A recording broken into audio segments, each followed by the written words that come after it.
On a envie aussi de se challenger en tant que femme marocaine, et pousser aussi et inciter d'autres femmes à participer à cet événement.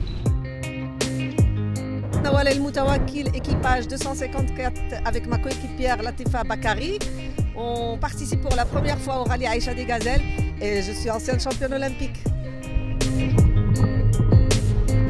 On s'est rempli d'énergie depuis ce matin, on s'est dit rien ne nous arrêtera.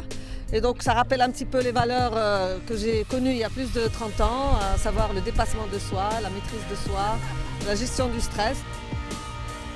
Le 400 mètres haies qui était mon épreuve, c'était une épreuve remplie d'obstacles. Et pour moi, c'est des obstacles de la vie, c'est des leçons de la vie.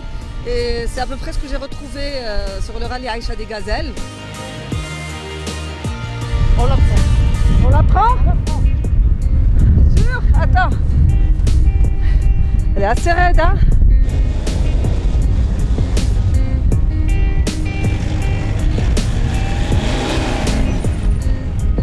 On a tenté le tout pour le tout, pensant qu'on allait passer. La galère, quoi! J'ai particulièrement, avec ma coéquipière, apprécié l'aide, le soutien, l'assistance et la solidarité de nos gazelles françaises. Elles sont venues en toute spontanéité, en toute amitié, nous donner un coup de main, alors qu'elles auraient pu avancer et aller vers le CP1. Et ça, j'ai beaucoup apprécié. Et ce sont les vraies valeurs de la gazelle Aïcha le rallye Aïcha des Gazelles. Si on vous a fait perdre un peu de temps. C'est pas grave. Merci. On est là pour la participation, comme a dit Pierre de Coubertin. On n'est pas là pour la victoire. Si elle est là, pourquoi pas?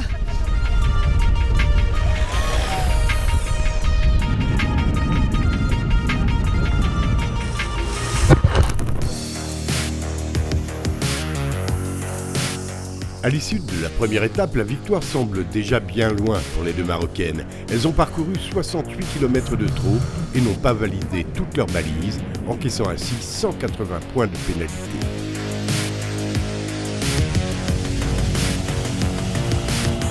En tête du classement provisoire de leur catégorie, la catégorie 4x4, on trouve un équipage bien connu sur le rallye. Karima Laroussi et Anne-Marie Borg ont parcouru, elles, 4 km et 460 mètres de plus que la trace idéale. Juste derrière, à 10 mètres seulement, Claire Rodier et Jeannette James amorcent une lutte qui s'annonce déjà serrée. Enfin, en troisième position, Véronique Darbon et Séverine Dallard sont déjà 1,5 km plus loin. Elles ne sont pas tout à fait inconnues, elles non plus. Séverine en est à sa 8e participation. Pour consulter l'ensemble du classement provisoire de cette première étape avec toutes les catégories, rendez-vous sur rallyeaïchadesgazelles.com.